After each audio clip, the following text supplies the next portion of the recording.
You are now tuned to BS3 Network.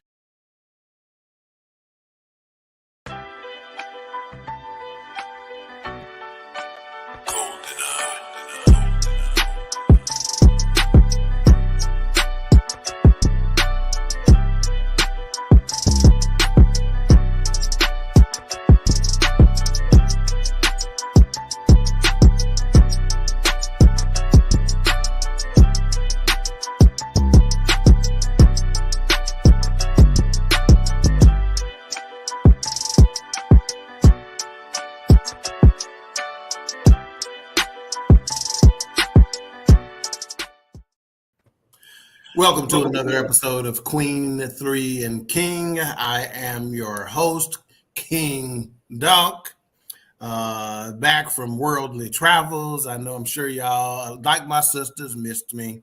So I'm back. You can rest easy now. You can see I got a beautiful panel, man. Normally I'm head and shoulders the most handsome, the most beautifulest guy or girl on the show, but I got some competition today in my guest host. So let me go ahead and I'm going to introduce the dry regulars, and then I get to the exciting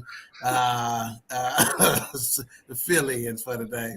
So first, out of Forney, Texas, by way of East Garland, Texas, still reveling in her victory over the city of Tulsa and state of Oklahoma and her crown of Miss Tulsa, because I guess they had some sort of agreement with Miss Okmulgee that they didn't really work out, but now we got it worked out. So we got the educated queen, Meba TT, talk to the people queen. Good evening. And you're going to cut them insults after the day I had. You better step light, bro. And one of the things that happened backstage, André didn't want me to say nothing about it, but she tripped trying to go get a glass of wine. Wow. We heard all that. We heard that crashing. What a liar. And tell me you ain't got no glass right in front of you. I don't have no glass in front of me. Okay, it's plastic then. Anyway. But thank you, Lord. Thank you. And next, I'm trying to keep my job, Jesus. Also out of East Garland, Texas. What? Formerly known as Blake's mama. Now we don't see nothing. Finally today, we got a soccer video from Blake. You just don't keep lying. Yeah, because I'm telling you, boy, that timeline full of Bronx. We got the baby queen, Mama Lee. Talk to the people, queen. Hello, everyone. See, that's the kind of energy. That same energy you use when you go out day drinking with your friends. That's the kind of energy I want. Bless you. All right, and on to our guests. First, we have Chasity Williams, who for some reason I was calling Chasity Franklin in my promo. I was like, who is that? And you know your mama wasn't gonna let that go, boy. Her last name, I'm like, it was just a mistake. God dog. Her husband name Franklin. So you know Chastity's last name. So the season queen is out cruising, and this is her oldest daughter, Chasity, and he's filling in with this topic, which I did not name. I guess I should have done that. Life after miscarriage, and again, our special guest host, Chasity Williams, André Jones, and Lekia Patterson. Chasity, talk to the people. Hi, everybody. How y'all doing? They said they're doing all right. You can't hear them yet. And next, we have 40-year radio vet. All right. Should be Radio Hall of Famer. Started back in the days of WKRP in Cincinnati. Come on. What was the black guy name on there? Jimmy the Fly. What was his name? I ain't even gonna help you. I'm not gonna help you.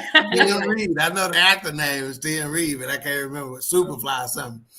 We got André Jones of the Lunch Break Sports Show and of BS3 Network and of J&E Entertainment, Jones Media and Entertainment, JM&E Entertainment Group. Yep.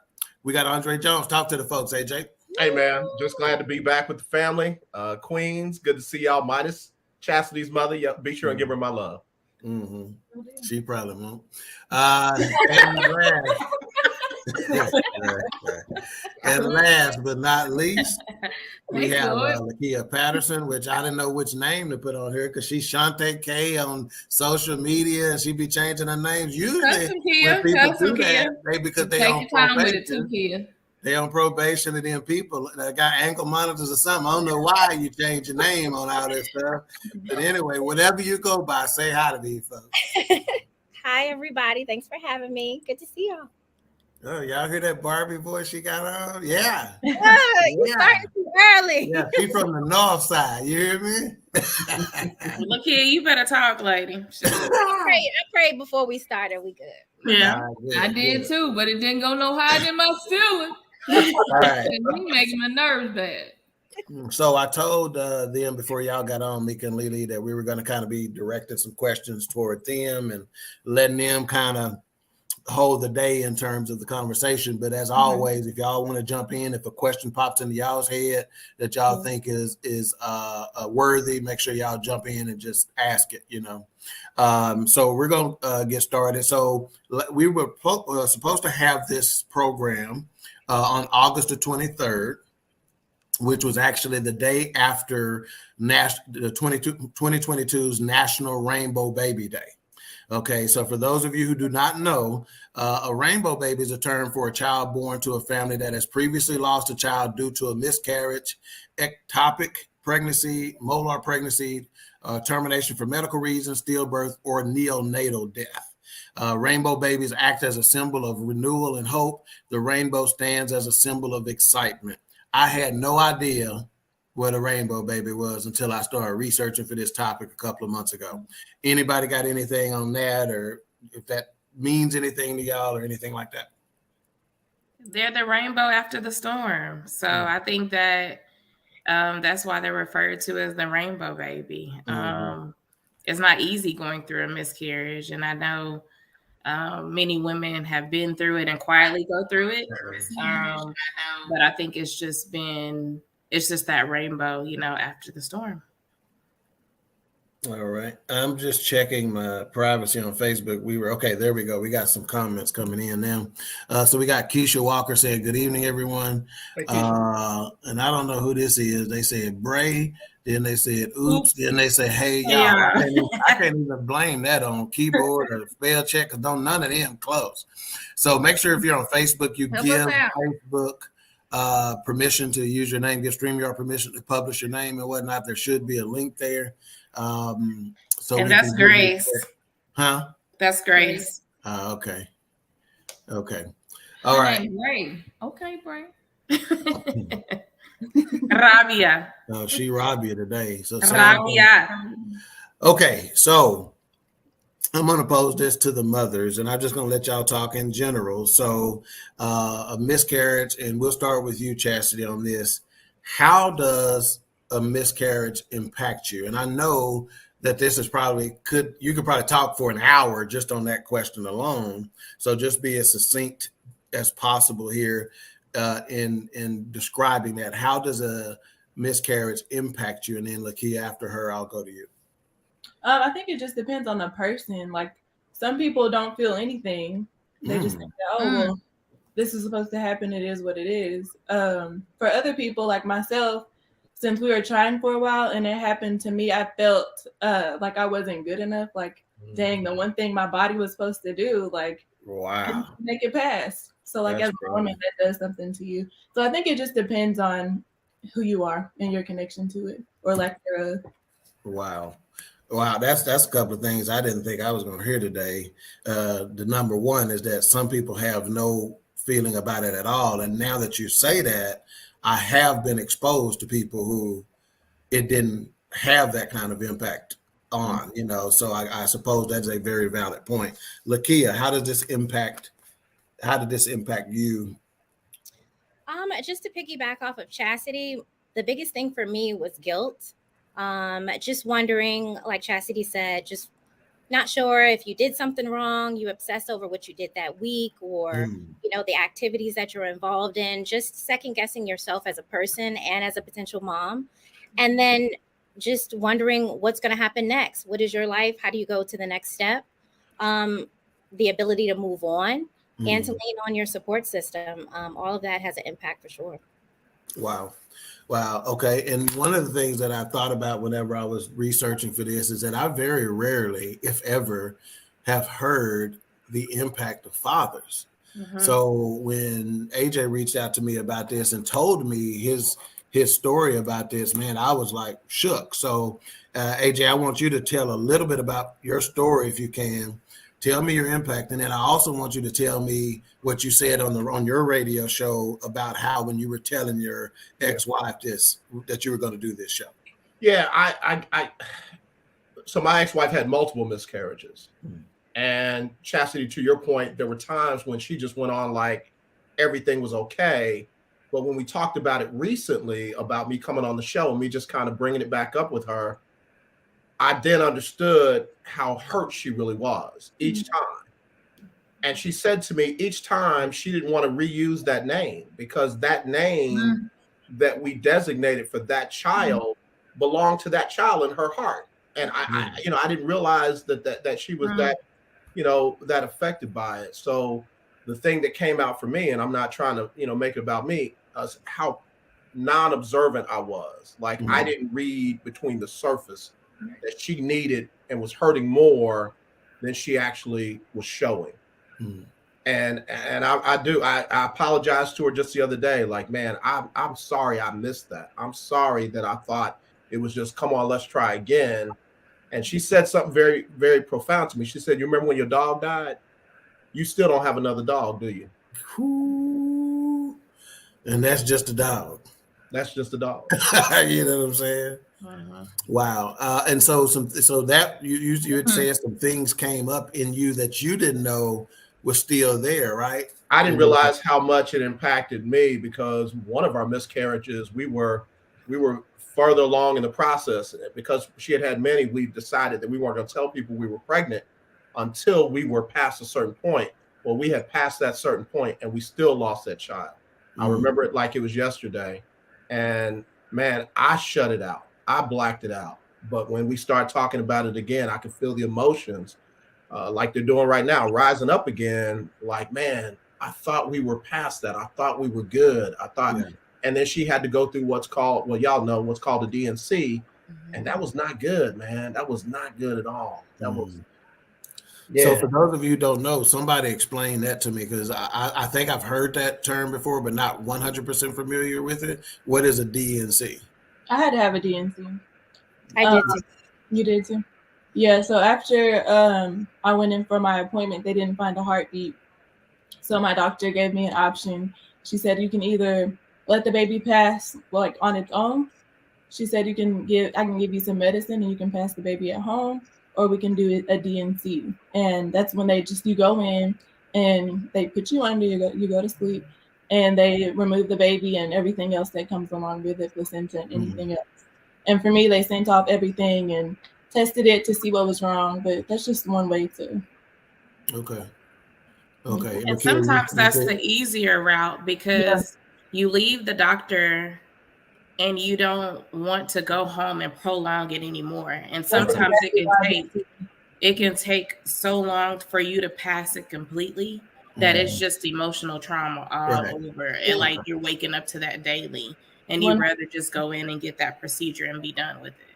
Yeah, because that was my thought process too. I don't want to be walking around with my baby who I'll never be able to meet and hold. Exactly. I'd rather just be able to go into the hospital and like speed up the process. But Wow, that would be difficult. Lekia, you got anything to add on that? Yeah, same thing with me where it was just a scheduled doctor's appointment, and then they couldn't find a heartbeat. The biggest problem was I had to wait about 5 days to have the surgery. So it was just those 5 days of knowing what had happened and then just living with that. And then they didn't give me the option because they said that the way they determined it had been so long that I had to have surgery or was going to affect my health in the long run. So that's what happened to me. Okay. All right. A question. Well, first of all, let me get this comment first, and then I'm going to ask this question. I think this is still Grace, I guess. I had a miscarriage after my youngest. I still feel guilty at times because I did not want to be pregnant. And sometimes I feel it was my words that caused the loss. I always think about that baby, how old he or she would be and how they would fit with the other three.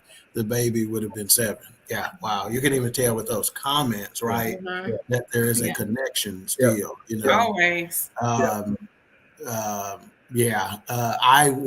was dating somebody, and trust me, my experience, I'm not trying to make it mean anything, but I think this kind of demonstrates the impact that people who have not experienced miscarriage personally don't really get, and so maybe raising awareness and be more sensitive about it. But, this was somebody I was dating and whatnot. And this was in my earlier years or whatever. And I said, well, if we have a baby, we can make the middle name what she had told me her baby's name was going to be. And she goes, absolutely not. Yeah. And I was like, oh, okay. I thought that would be honoring that kid. But she's like, no, there'll never be another one.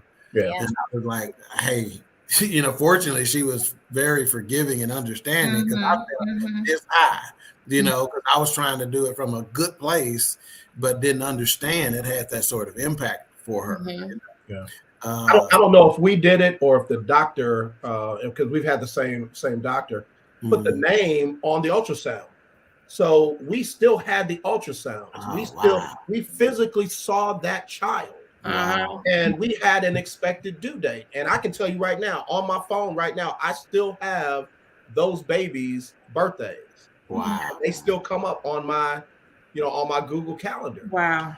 And I stop and I acknowledge them. And I just, I believe they're in heaven. I mean, they did nothing not to be there. So I acknowledge that existence. But to have seen that child, to have named that child, and like I said, the last one that we had, man, we were on the other side of it. And I took it because we were up in Cincinnati at a museum, and I kept asking her, are you okay? You good? You want to sit this one out? And she's like, no, I want to see it. And I felt like I had pushed her to do too much. I felt like I had made her try to run with me because I was home. And, again, I didn't realize the guilt that I was carrying, but man, there was no recycling those names. There was no giving that name now to a new baby to honor, this child who did not make it on this side. Okay. Wow. All right. We got, I would assume that's Ben in the building. He says, good evening, family. If you're just joining us, we're talking life after miscarriage with our special guest hosts, Chasity Franklin, Lekia Patterson, and André Jones. Chasity Franklin again. Look, I did put it on there too. Look at that. Chasity Williams. Man, I just can't get that. Well, they are one. So okay. And the other day, I talked, where did I see Frank at? When we were at Marita's, I saw Frank. I said, what's up, Jesus? And he just okay. I have a question, if you don't mind me. I love hearing AJ's perspective because when we think about miscarriages, we never think about the men. I know I'm guilty of it, and it's really like, oh my gosh, it really impacts the men too. So to y'all, how did the men react? How did they comfort you? Do you feel like do you feel like they actually felt what you were going through, or would you have done something different for them to see and feel exactly where you were at? Now that I've gone through it, if there was so much attention on me, it was, I felt like, this was my body. I went through it. My partner's not going to really understand. They're just going to basically be there for me. And at that time, it didn't really register like, well, I wonder what he's going through. I wonder, how he's processing all this. I'm so involved in, and a selfishness, honestly, that, this was my body. He doesn't know. He has no idea, what I went through. But over time, it was like, he had feelings too. He just processed it. Women were very emotional. We wear our heart on our sleeve. Whereas just because men don't necessarily show it the exact same way we do, they're going through their own process. So I would do differently. Just even checking in and in my own grief, how are you doing? How are you processing this? What can I do for you? Because he was doing that for me, so just understanding that both parties were, having issues with dealing with it in their own way. Yeah, which that's really, I think that's pretty eye-opening, because even going through your situation and kind of being on the sidelines, Lekia, I think that was probably one of the times I saw my cousin just broken. You know what I mean? And I remember that like it was yesterday. And I can see him just broken. And that was really tough to see that, but you don't think that it affects them as much as it does the women, and that's not fair. It's not fair when you think about it. Right. But yeah, that was a super eye-opening experience. Yeah.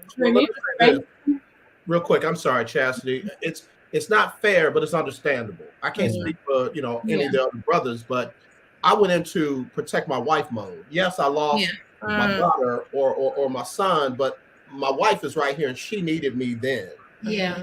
And my whole focus and attention I thought was on her. But I see just after talking to her, there were some areas where I felt like, she didn't say that, I felt like I could have, been more understanding, because hearing y'all say today, she said this just the other day, I felt like there was something wrong with me. My body could not carry these children. And I didn't understand it from that perspective. I called myself trying not to let her feel that guilt. But from an attention and a caring standpoint, I tried not to let her touch anything. Get up out of bed, baby. I got that. Don't worry about that. Don't worry about that. But I don't think I processed my pain, because it literally started coming back up when we talked. I buried it, but I didn't process it. Wow. Chastity, go ahead. Yeah, for me, like I started to notice Franklin's feelings towards it immediately after we found out there wasn't a heartbeat anymore, because he was super excited about going to this second ultrasound, because the first time the baby was too small to see anything. Like this time, like she was big enough, but like, there was no heartbeat. And y'all know Franklin, he records everything. Camera, he was all excited, recording. And then whenever the nurse or whatever couldn't find the heartbeat, I like slowly saw him put his camera down and like hold his head down. And I immediately felt like so guilty. Wow. Because of how he felt, because I knew he was excited about it. Yeah. Wow. Yeah. He made me really, like, this whole process taught me that a lot of people, like, you have to understand that nobody is going to process their grief like you process your grief. Exactly. Because I would always be upset that he wasn't sad when I'm here crying every day. Right. He was processing it in his own way, in his own time. Yeah. And Franklin, he probably uses, he loves to work out. So maybe that was his outlet. A lot of people don't have those outlets and stuff. So yeah. Yeah, he probably just put on some more small shirts, medium shirts. I didn't say that. No. See, that's jealousy coming through, because I ain't been in no medium since the 8th grade. Hell, I can't even tuck my shirts in no more. Not the 8th. And I even think with me going through the situation, I discredited my loss for a long time.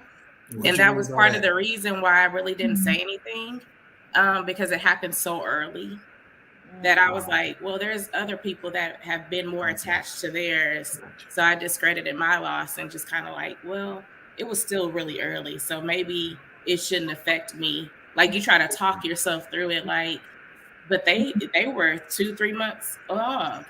But I didn't want to talk about it. It was really hard to deal with, because I even had people after I expressed it, like, why didn't you say anything? And I'm like, it wasn't time for me to say anything yet. I had to process that. I had to deal with that.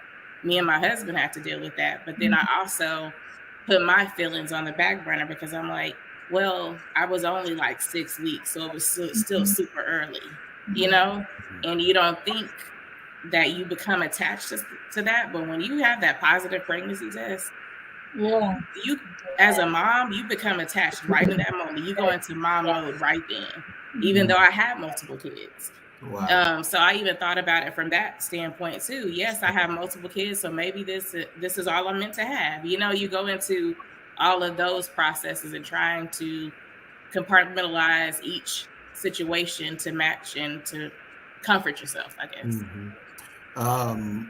Let's see, we got a comment. Jay's car review says, good evening. What's up, Jay's? I hadn't heard from you, man. How'd you hear about the show, my man? And where can we hey Jay, and let us know where we can find your car review so we can show you some support.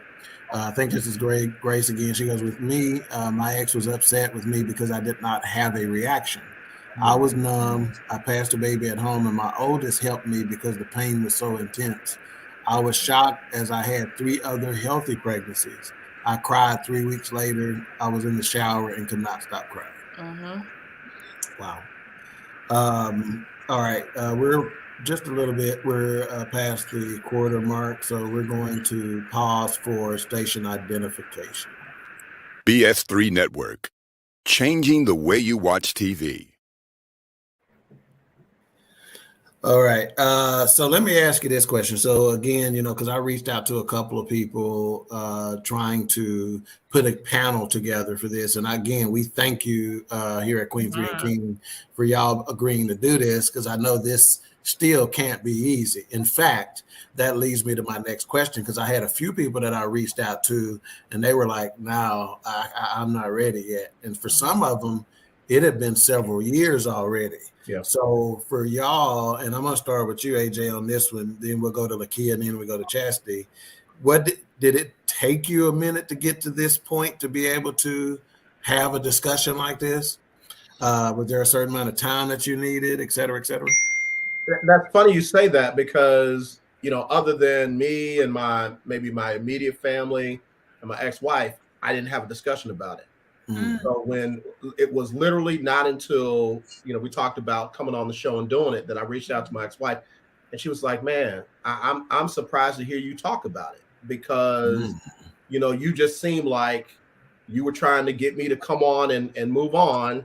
And, we had 2 children after the last one. So it just felt like there was nothing to discuss. But, like I said, man, just the discussion with her opened up stuff that I had not processed and dealt with. And I'm kind of glad we didn't have the show when it was scheduled to happen.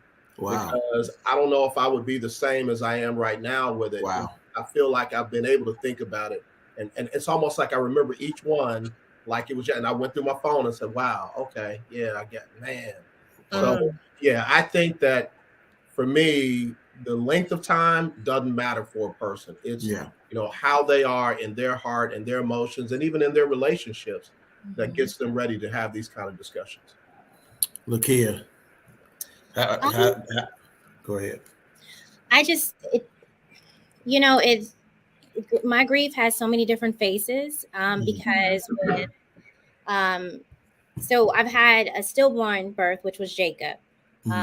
And I carried him up until about 5 months, and I went into labor too early. But there was 2 other miscarriages long after that. So for the miscarriages that happened more recently, I think I still process those.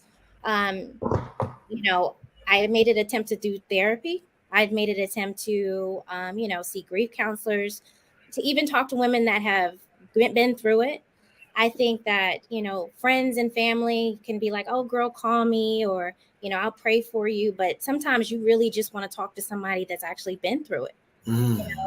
But with Jacob, it's been almost 14, 15 years. And there's still some times where I'll break down today.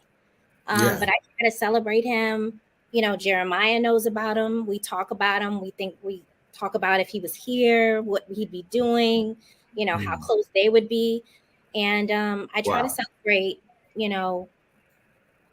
him as though he was here. And that helps me with my grief. And then with my other miscarriages, it's kind of like what Chasity said. It was like, maybe it wasn't meant to be. Maybe I wasn't ready, or maybe I wasn't good enough. It's just a mixed emotions. So I think the biggest thing for me is, if you want to talk about it, talk about it. If you need to, whether it's praying about it, whether it's talking to somebody about it, you cannot suppress it, because especially when you have kids, it's like you have to suppress it, because it's like, I got these kids over here I still have to worry about and take care of. even in the midst of me still grieving what I've lost. Yeah. So I think it's just important to just be able to focus on that and move on. Mm-hmm. Chastity, what about yourself? What did it take you to get to this point? I started talking about it pretty immediately because, unfortunately, right after I had my DNC, I went back to work like 2 days later. Wow. And the job that I have, I'm very close to my clients. So I tell them everything, they tell me everything. So thankfully, like I had that opportunity to discuss what was going on with me. And that was my thing. So pretty immediate. Okay. A couple of comments here. We got, I finally called Theodora by her government name again last night for the first time in a long time. But we all know her as the Blue Street Freak. She says, good evening, family. Hey, see, AJ, we connect with our listeners in a different kind of way, man. Keisha says, my son, I ain't gonna call her no Walker LaShawn on here. My son's girlfriend and my daughter lost their babies 2 weeks apart. Wow. Beginning December 16, 2021. Those were some of the hardest days of our lives. It seemed a lot of life left my children at those moments, and I felt helpless. And that's a term that I keep thinking about in my head, that if I were in AJ's situation, I would feel helpless. I just don't think I could feel any other way. She goes, because there was nothing I could do to comfort them. I was the first person each one of them called, and either one of them, I think she's maybe saying neither one of them want to try again. My mother passed about a month prior to the miscarriages, so my thoughts were like, AJ's, the babies are in heaven with my mom. Okay. Yeah. Wow. All right. And we got A-Trap in the building. He goes, good evening. What up, A-Trap? Hey, A-Trap. So a couple of things. Okay, so we had talked. Let me ask you this. How did it impact your relationships at the time, your romantic relationship? You read my mind. Yeah. Did it put a strain on those? And I'm going to start with Chastity on this. Did it put a strain on your relationship with Jesus? That's Frank, by the way. I was about to say with Jesus. Actually, I thought you went to Jesus too. I was about to say, I wasn't talking about you. That's not what I was thinking. That's funny. But our relationship, I don't think for him it was strained because I wanted to try again quickly because, like I said, I felt like something was wrong with me, so I just wanted to make sure. Okay, wow. Yeah. So with that, I mean, to have a baby, you have to have sex. You're kidding. Yeah, right. I mean, for him, it was fine.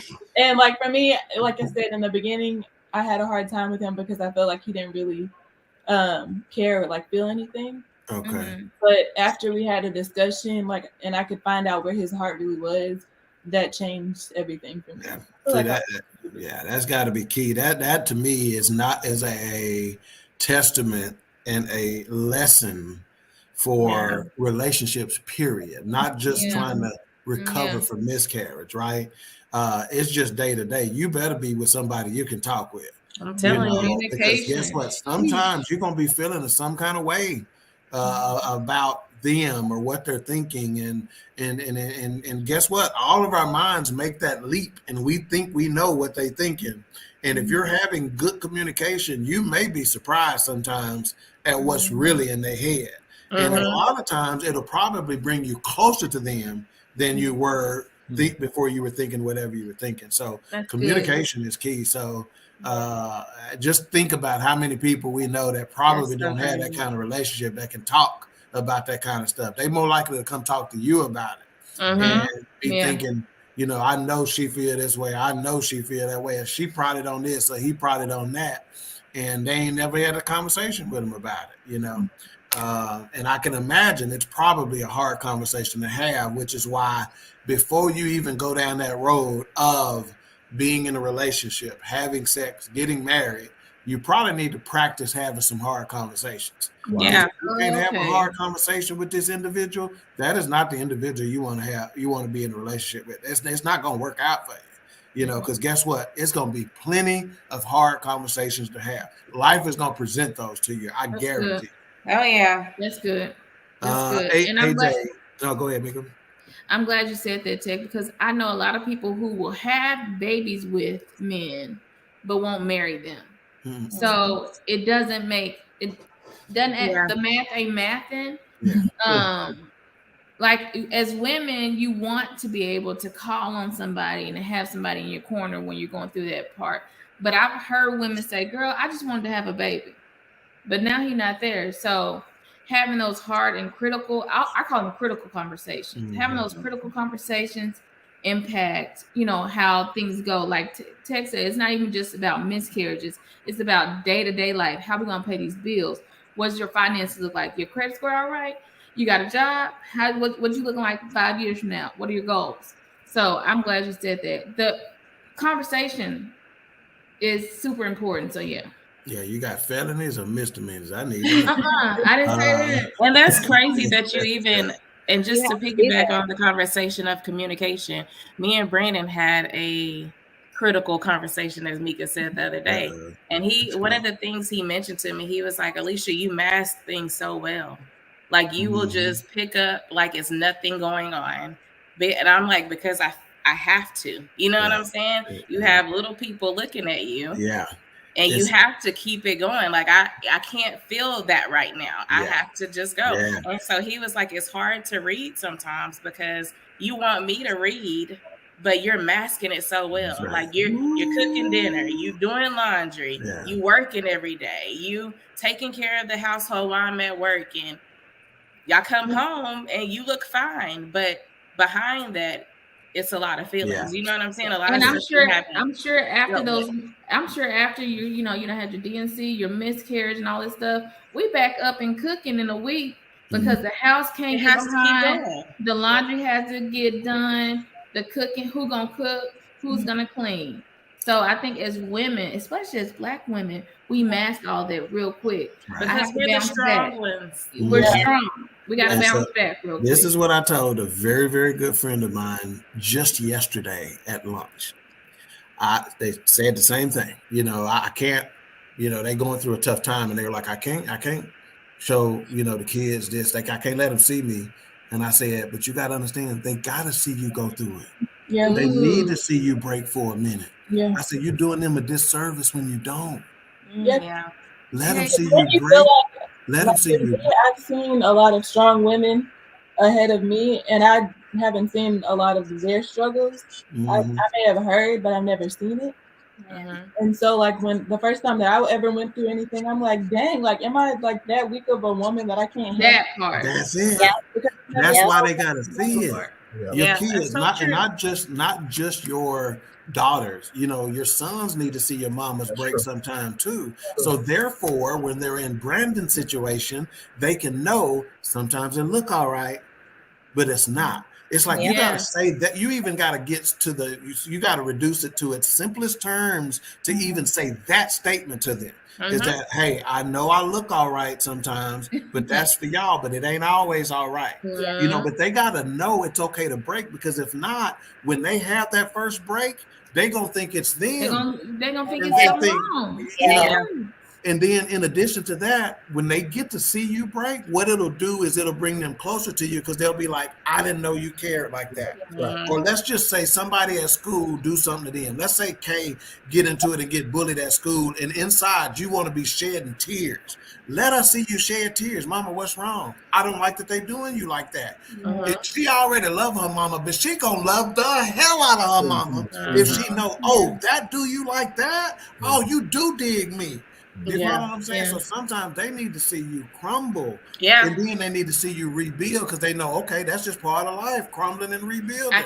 I can't imagine. Well, I'm gonna tell you like this. This is what I told that individual. I said, I remember every time I saw my mama crying, and I know why she was crying. Every single time. And it moves me in a way to where I'm like, that affects me. You know what I'm saying? So I'm like, your kids gotta see you break down. They seen it. Because they gotta know it's possible to recover from it. Because if not, matter of fact, I told somebody today, I said, one of the biggest disservice we did for our kids is we made this shit look too easy. That part. And they got out there and life smacked them in the face. Yeah. And they shook. They like, what the? Yeah. You know, we don't tell them enough that, like, I don't heard my mama say enough. If it ain't one thing, it's another. It's another. You know, and whatnot. And so you don't understand that the first of the month keep on coming.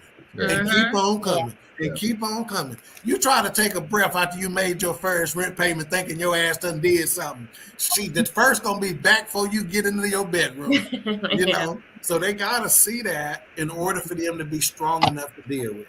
Yeah. So AJ, I think I talked to Chasity about how it affected her relationship.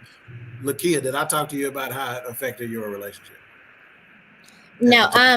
So I think it was just a progress. It was just a process. Excuse me. It was a process because, you know, for me, honestly, I wanted to dwell in it.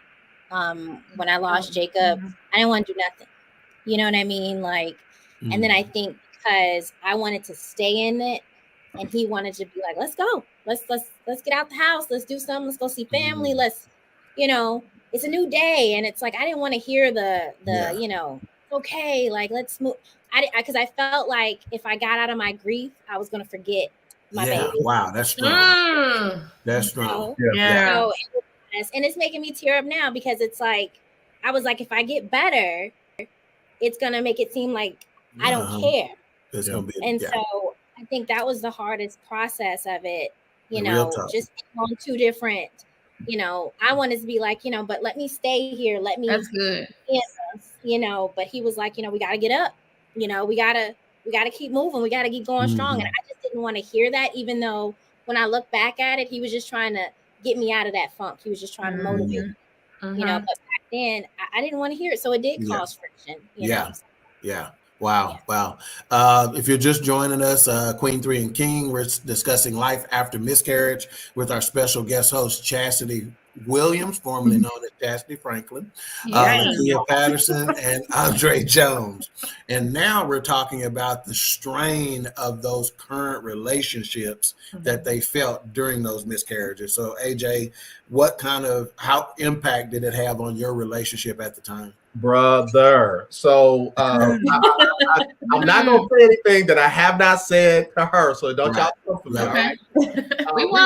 We would go to therapy and counseling for other stuff, not even this. And our therapist said, okay, so you're more like the lady. You want to talk and you want to get and she just wants to give you the bare minimum. Like, it was a good day. I'm home. Leave me alone.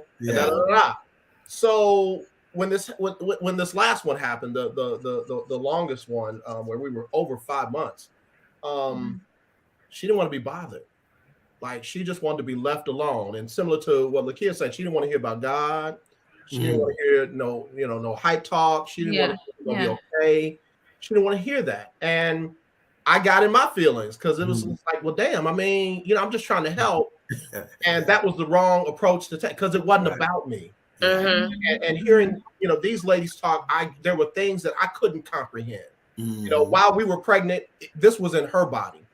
And feeling like she had failed some kind of way and she had done something wrong. So I kind of tried to push it. And then I got, a little sensitive because, I'm the sensitive one. I was the sensitive one in the relationship. And I shut down. It affected our relationship. It's so extreme. And I'll just go ahead and confess this, to the point where we were only intimate on her birthday and my birthday. God. Wow. And our birthdays wasn't in the same week. In the same month. And see, we had 2 kids after that, but it was not easy. Yeah. Easy. I mean, we became friends. After we divorced. So what's your birthday month, AJ? December. So that means your birthday is birthday. One of them I know is September. Her birthday was in June, bro. June to December. So wow, and what? It affected us extreme. That's the thing that you would anticipate. Is that especially if both parties aren't talking, cause a strain, and that is because I'm gonna tell you like this: I would anticipate most men not know how to handle the situation. We're just we goofballs. We just Neanderthals when it comes down to it. We don't know that kind of stuff. We fumbling our way through it, which is why therapy probably is a good idea when you're coming out of that situation, even if you think you got it. Even if you think, no, we're doing good, because there may be some things that you just don't understand that may creep up later, right? Yeah. And we're going to, and I'm going to come back just a moment, and I'm going to talk about the rainbow babies and how you felt when they were there, right? And I also want to talk about any future relationships that if you didn't, stay with that individual, how are new relationships because of former miscarriages and things of that nature. But again, we're going to pause for station identification. This is our featured Black-owned business of the week. And in fact, I am not going to play that right now. So I'm just going to pause for a commercial with one of our guys. This is Cole Johnson, who always put together some fantastic commercials for us. So I'm going to go ahead and just play one of his commercials. This is a BS3 Network presentation. I want to show that attainability. I want to show the accessibility of this kind of lifestyle. From social media to having conversations with friends and family, you always have to put on face and say face. What brings a smile to my face is the one person that totally believes in me, and that's my beautiful wife, Jody. I just had to stop because I didn't value myself. I didn't love myself. And it's like, I have to learn to love myself. Changing the world one conversation at a time. This is Revelations.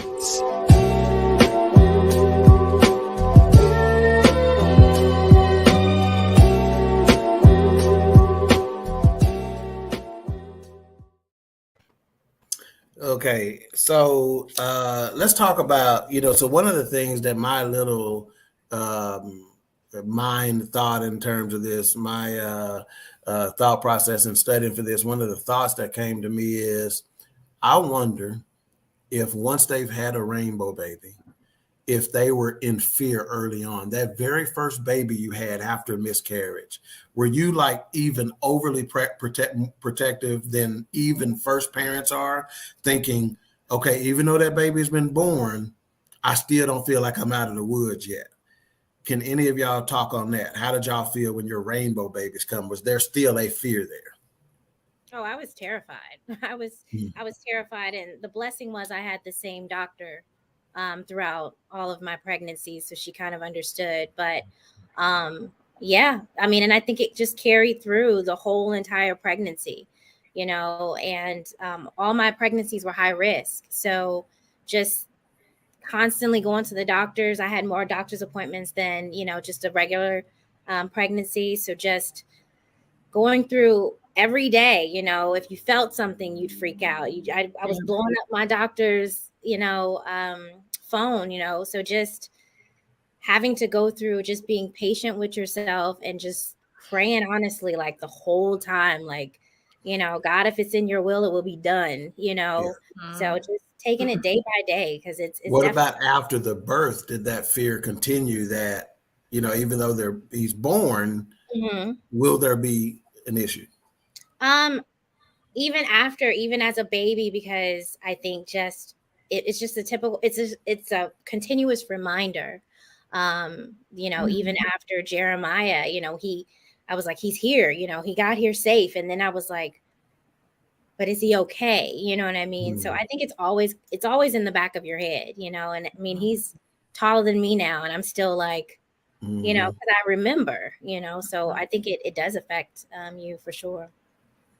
Okay, AJ, he's okay, Kia, and he's bigger than all of us. Okay, that's my jam right there. I love him. We'll start a GoFundMe. The shoes are ridiculous. Oh my God. AJ, what about yourself? After when your rainbow babies come, when that baby was born, did you still have some reservation? So my older children will tell you that I love Hannah, my 9-year-old, the most, because she was our first rainbow baby. And that is my baby. I don't care what the other ones do. Y'all like, me, I'm dropping it all, dog. I'm dropping it all. So not so much after she was born, but man, when I tell you I was a helicopter father, husband, you name it, when we gotten pregnant again, and we were getting to the point that she was actually gonna be born. And similar to Lekia, we were very close with our doctor, and she was as committed to making sure that she did everything that she could for us to have that baby. But yeah, I was until I held her in my own arms, I wasn't sure everything was gonna be all right. Right. I'm very close to her now, man. I mean, she is spoiled, and I'm guilty because she was that one. Yeah. Chastity, what about Sailor? Did you, after she was born, were you still worried that is everything okay? Yes, especially at night. I was always afraid like something was going to happen to her. So like I didn't really sleep a lot in the beginning, and she slept in our room probably longer than she should have. While she's still in our bed now. But I just remember just looking at her and just staring at her. And like every little, if I would fall asleep, I'd wake up and be like, "Dang, did it happen? Like, is she okay?" Wow, man. That's all that. And put your finger under their nose to make sure you feel them breathing. Yeah. And I still feel like even now she's 3, I feel like sometimes I can be a little bit overprotective, but that's just because I don't know. She came at a like super special time in my life, so I just protect. That's what's up. That's what's up.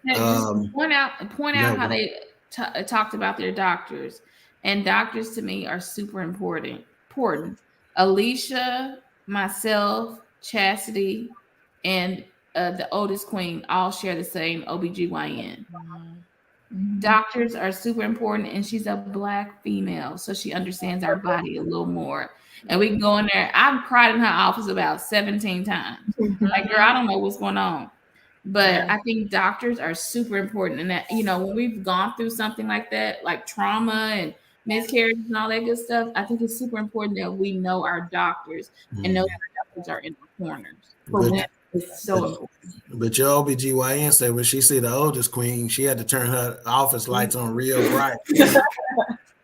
So AJ, you better not laugh. I'm not Chastity. I did not laugh at your mother. I promise you, I did not. Stop, man. But I think one of the most special times of just talking about the doctor is after I went through what they labeled as a chemical pregnancy, because when it's super early, they kind of just put that label on it, but it's indeed a miscarriage. She sat in the room with me and just let me feel. Like in that moment, she was just like, feel it. And she was just like, feel it. You have to feel it. Yeah. Don't walk out of here without feeling it. Nothing like a doctor who's got no bedside manner, man. They irritate me to my core, man. And I'll tell them about this. If I deal with a doctor that ain't got no bedside manner, I'll say it to them and say, you must have skipped. You must have been called in sick today. They taught bedside manner in medical school because you don't have it. Wow. And generally that get their attention and they be like, oh no, I was just, whatever, trying to make some kind of excuse. But I don't play that, man. Yeah. No, she she'll sit there with you. You be like, I'm not feeling this, and you may start crying. She'll be like, let's just sit. Yeah. Let's talk. She can have 30 people in that waiting room. They're gonna wait. She doesn't care. They're gonna wait. And if I'm not mistaken, this is a Black female, right? Yes. Right. And her dad was also an OBGYN. Her daddy. To me, that is the coolest story in the world, man. I think that's dope right there. I love him. He actually just retired, so she's the only Parnell that's gonna be there. So I think that's super I probably done got a lot of business because every chick I done dated in the last 10 years, I tell about, hey, you need to go to this Black OBGYN. I need to get some referral money here. She's young. She's innovative. When it came to COVID, she told us what to do. She talked to me 30 minutes at one day because I was like, what are we going to do about COVID? I was crying, acting a fool. She's like, oh, girl, you're all right. Shout out to Dr. Wendy Parnell. Dr. Wendy Parnell. Mika still ain't left the house after COVID. All right, so a couple of comments. So this is Grace, I think. She goes, no strain with Jesus, but because I felt like my ex, was not supportive, it created more of a wedge / strain. And my daughter-in-law, Brandy, says it's so important to be able to have a hard conversation with your mate and not just be able to have the conversation, but be able to feel the emotion your mate has. That's a key right there, is to say that. See, too often times we're so busy trying to get our point across and make sure you understand us that we're not getting an understanding. And the word said, in all your getting, Get an understanding. While you're trying to get your point across and get your battle victory and you need to get an understanding, because that understanding. My Bible say. She goes, connection is so important. And then Grace says, y'all need to read our bloody mind shit, and let's see. She goes, my OBGYN is amazing, Black Doc. So okay. So now this has got to be key. Do y'all feel differently, because y'all have gone through miscarriage and stuff like that, with all these new abortion laws and this political football that they're using with this? Do y'all have any thoughts on that y'all want to share that y'all been dealing with? Absolutely. It should not be anybody's choice but a woman, simply because a lot of these situations, we're talking about victims of rape, sexual assault, sometimes when it's medically necessary to have an abortion. You got it. You're determining when we can and cannot do that. So you're not only putting us, the baby, at risk, but us at risk, right? So it's just, I like, these new laws kill me. Like, I don't understand it whatsoever. The whole abortion is healthcare is 100% true, because it doesn't just go for like people who have been raped or whatever. But I had to have my DNC on the paper. It says abortion, elective abortion. Yes. For spontaneous. They called it elective. Yes. Wow. Okay. Yeah. So it's like, and that was a fight a lot of women had. They talked about it. Yeah, if it was illegal, then what? I would just have to like sit in my misery for or in danger.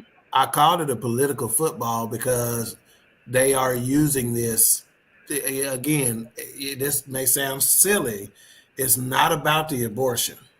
There's something else, and I forget it. I didn't write this down in this question. There's something else in these laws that they've written. When they write a bill and stuff like that, they'll try to tuck some other shit in there, and it be about that or whatnot. So it's not just about the abortion. That's why we got to pay very close attention to what these things are saying, and they'll get us all wrapped up into something, and there's something else that they're trying to sneak. They're trying to run a double reverse on us. Yeah. So I just thought that was interesting, an interesting, kind of play on this, abortion for people who have miscarriages, that their thoughts on it, So again, I said rainbow baby. That was my first time hearing that term whenever I was researching this. So I just want to share a couple of other terms with the audience.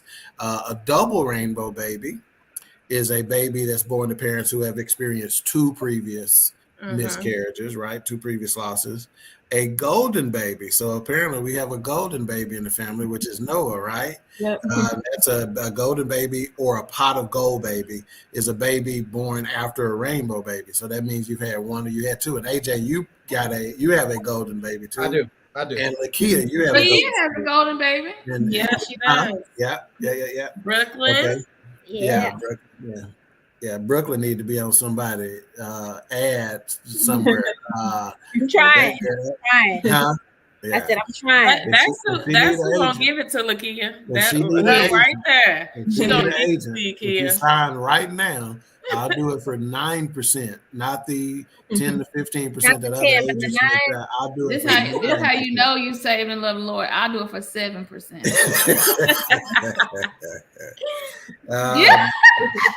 Let's see. A sunshine baby. Okay, so this was a new one for me, right? The sunshine baby are kids born before a loss, right? So I guess when Grace has been talking, she said she had 3 healthy kids before her miscarriage. So she technically had sunshine babies, babies who came before.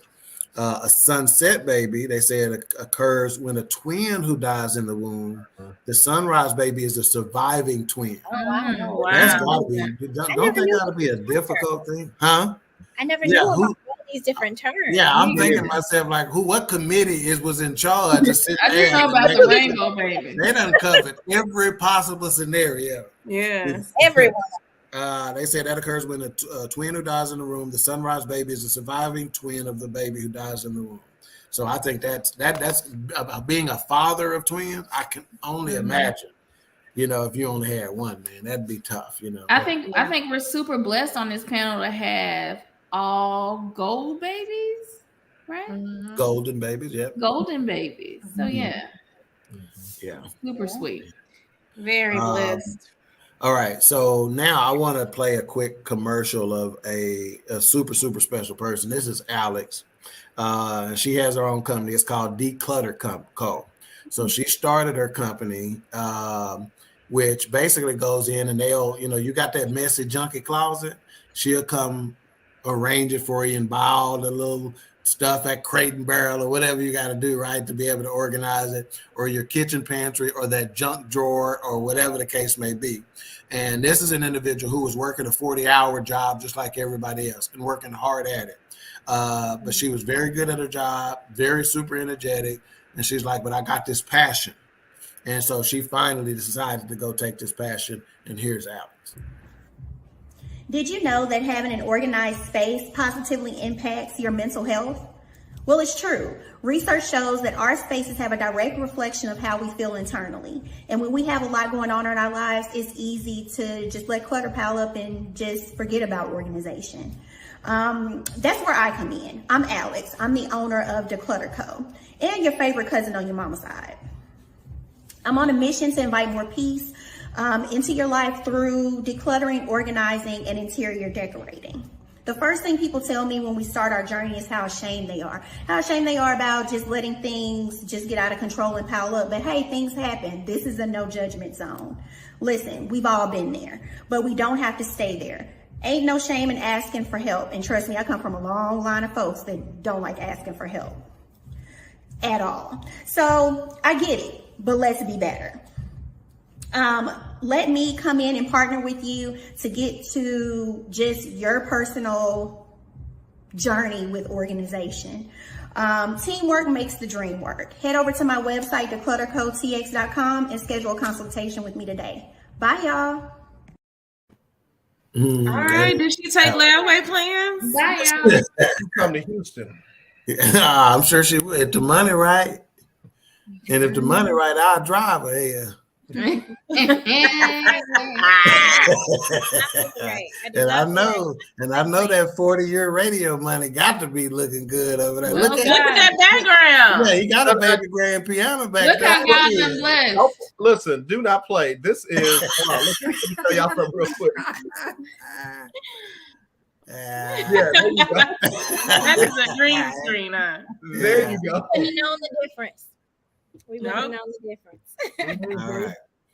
So now we've this hour, of course, it always passes by fast. So it is time for our final thoughts. And we're going to start with Lekia. We'll go to AJ, Chasity, Lily, and Mika, and then I'll finish us off. So Lekia, give us your final thoughts. Well, first, I want to just say thank you. When Lily originally asked me, I kind of looked at the phone for a couple of minutes, because it's a hard conversation to have, but it's necessary.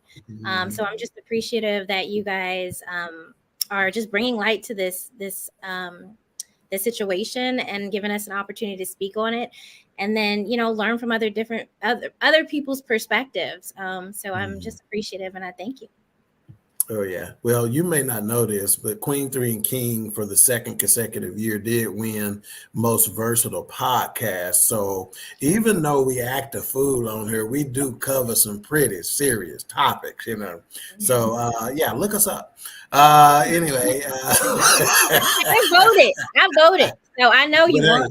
It's a reason why I had Lily reach out, because I was scared. And I'm like, hey, can you call these folks? And I don't want to.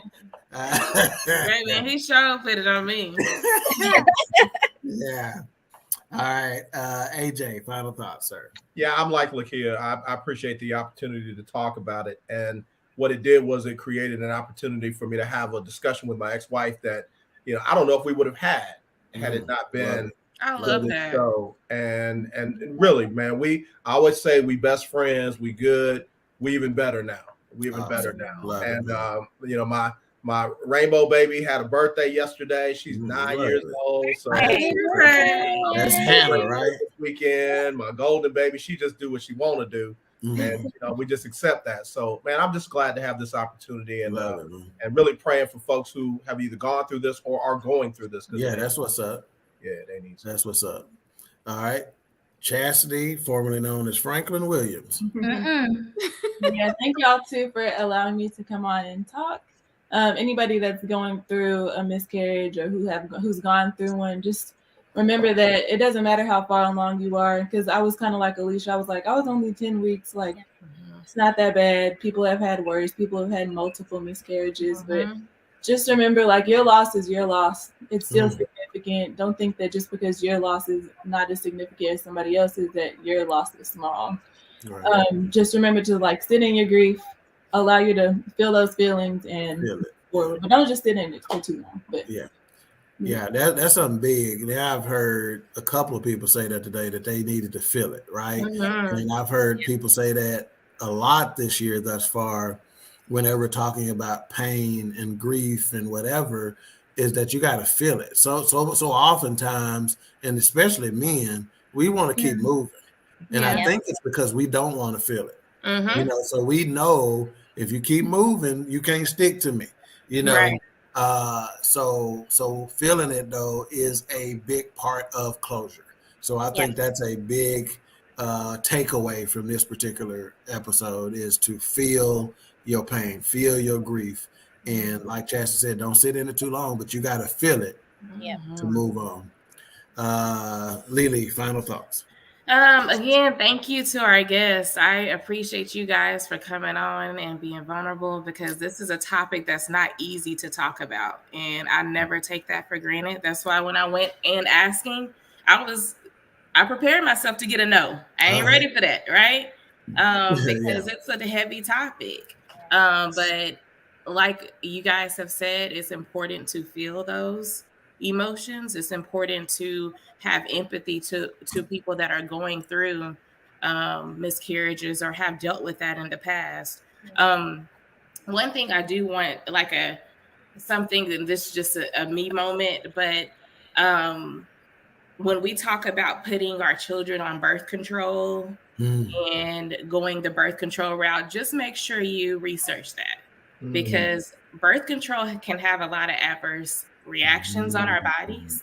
And we don't realize how years of being on a birth control can kind of hinder us when we go through the walk of wanting to get pregnant or trying to get pregnant. So it's just important that I know in the Black community, we always be like, well, I'm about to go put her on birth control because she ain't bringing a baby in my house. Right. And I get it. But just make sure you do your research and just make sure that's the best thing for you and your family. Yeah, best alternative. Yeah, that you don't think about that, but if you think about it for just a second, it makes sense, doesn't it? You're going to be taking something, putting it in your body that's designed to stop you from having a baby, and then you want it to go away so you're ready. You follow what I'm saying? Yeah. Just, if you really think about it, if it worked the way it's supposed to work, it might cause a problem. So that makes sense. Mika, final thoughts. Thanks to our guests. Y'all were phenomenal. Thanks for opening up. Chasity was my first baby, I think. She was, I think she was. I carried her like she was mine on my hip. And we're only 1 year apart. Lie again. It's my story. This is how I'm telling it. AJ bought it for a few seconds. I sure did. I'm talking about he bought it for like 3.5 seconds. No, we're 6 years. He was like, damn. We're 6 years apart. I think we're 6 years apart. Yeah. Yes, we're 6 years apart. So just having that perspective from all of y'all, especially AJ, thank you for sharing that male perspective, because that is something, and it's selfish almost on our part to not think about it. But when you're so consumed with something, a trauma, you don't think about anything or anybody outside of that. So thank you for sharing that perspective. And like Alicia said, after, just having a me moment, y'all, I've waited to after 35 to try to have a baby, and miscarriage is something that I totally worry about. And so just hearing y'all say that and hearing y'all be honest about that and how y'all went through it, I appreciate y'all for saying that. And the Lord I'm gonna just be spiritual for a second. Lord just told me I can have what I want to have. It don't matter the age, time, or the date. So I appreciate y'all for sharing that. And I'm out. Yeah, and again, so now I'm going to tell you why the OBGYN, when the seasoned queen goes in there, she got to turn the lights on real bright because Chastity and Mika are only 6 years apart. So that ought to give you some age clarification on that situation. Fortunately, she's on the open seas somewhere and she can't defend us. But she gonna good. So before I give my final thoughts, I want to talk about next week's show. And I gave AJ a preview of this before y'all got on and backstage. We're going to have Storm Season is the topic with special guest host Pastor D.P. Dawkins of Macedonian Missionary Baptist Church. Oh, it's going to be a good one. Man. I'm proud to shout. This one's finna be something. I held my tears on this one. I had a couple lumps, but can't keep taking me through too many of these. You do not want to miss Storm Season next Tuesday at 7 p.m. AJ almost kicked this chair off from under him and jumped up when I was breaking it down how we got from point A to point B. He feed me that, brother. Yeah. So that's gonna be good. For me, my final thoughts are simply this: we're not the experts. We here at Queen 3 and King simply want to bring awareness and recognition. Our special guests, Chasity, AJ, Lekia, due to their experience, they are the experts. And hopefully we've been able to bless somebody today to either help you get over it. You may be in the midst of it. You may know somebody who is. Like, share, subscribe, send this to them, because I promise you there's something in it that can help somebody. So again, we appreciate you for joining us on another episode of Queen 3 and King, and we'll see you next Tuesday, 7 p.m. Central Standard Time for another episode of Queen 3 and King Storm Season. Bye, y'all. Y'all say bye. Are we smiling or what are we doing? The Queen Bee has arrived. You know. What's your out then? So I'm gonna start with both of y'all's hands right here. Look for my thumb. Look for your thumb. Like if you can see my thumb on